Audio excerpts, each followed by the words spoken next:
Good morning, my brothers and sisters. Welcome to episode 40 of Be With Me in the book of 2 Corinthians. We're in a conflict between Paul and this group of so-called super apostles, and their pants are being pulled down a little bit, and we find out that they're not so super and they're not so apostles. So listen in here.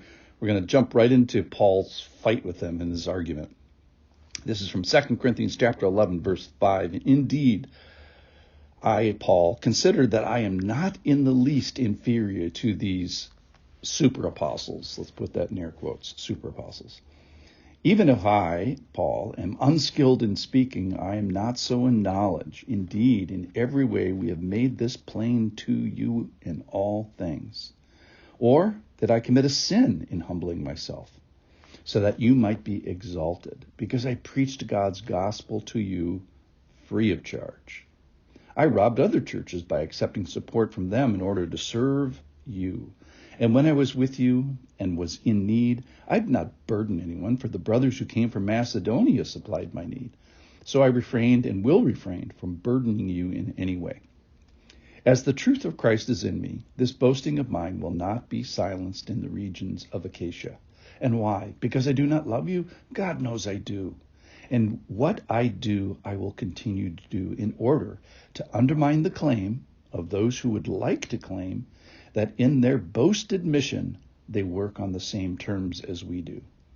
For such men are false apostles, deceitful workmen, disguising themselves as apostles of Christ. And no wonder, for even Satan disguises himself as an angel of light.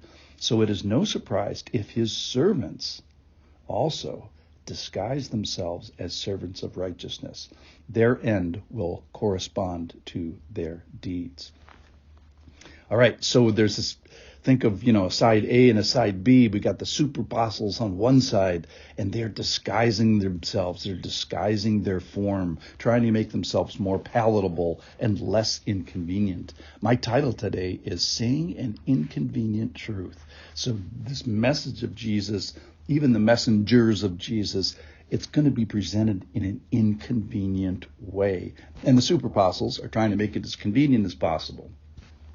So their proclamation is tied to profit. So there's money involved in here. And you can just see that Paul is separating money. He said, look, I'm not even going to take any support from you. I'm going to take some support from other people, have them supply my needs, so money doesn't come between us at all. Where the super apostles, this was a big part of their message. And it's not going to be based on form or skill of preaching. It's going to be plain and true, and he's going to give the kind of the cold hard facts, and it's going to be a little inconvenient.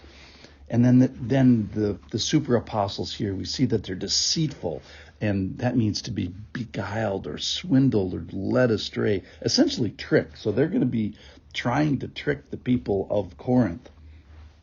And Paul just calls the truth here. He says, these people are servants of Satan. He really couldn't be more powerful in his opposition to them.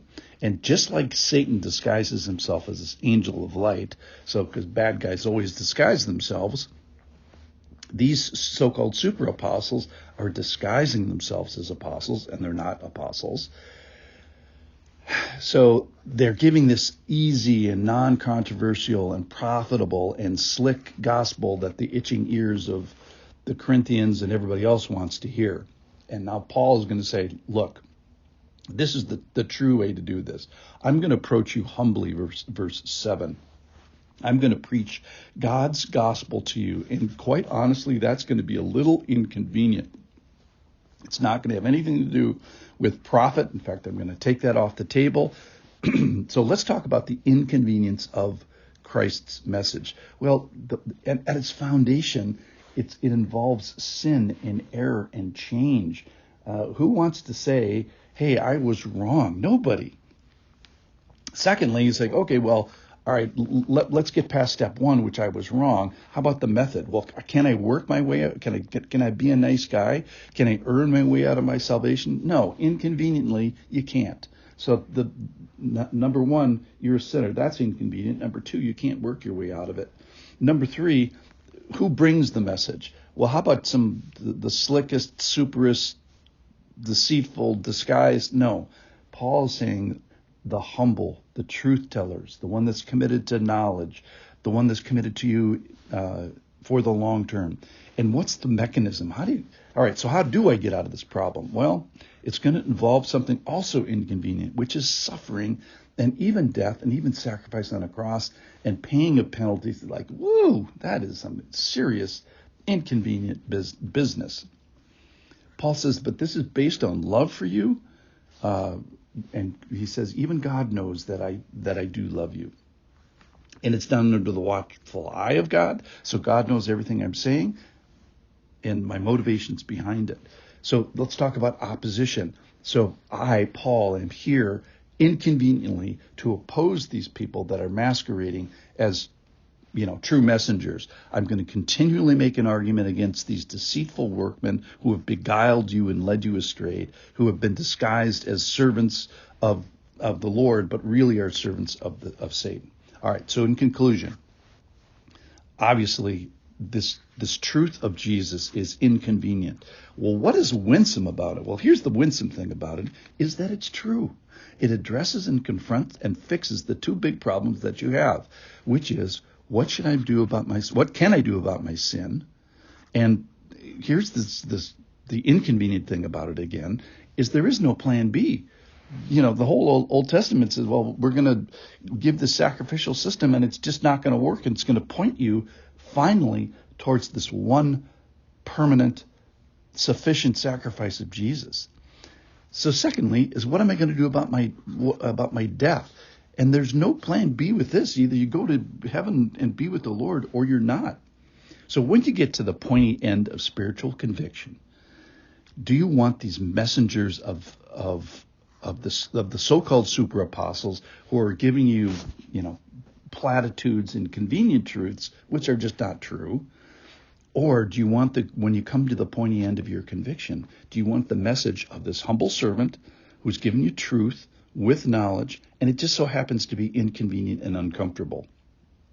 Paul is saying, I'm opposing this fake super apostle a message, and I'm giving you a real super message, a real super savior, a real super sacrifice, a real super death, and a real super resurrection. So my charge and Paul's charge here is, let's choose the inconvenient, true super message. Thanks for listening.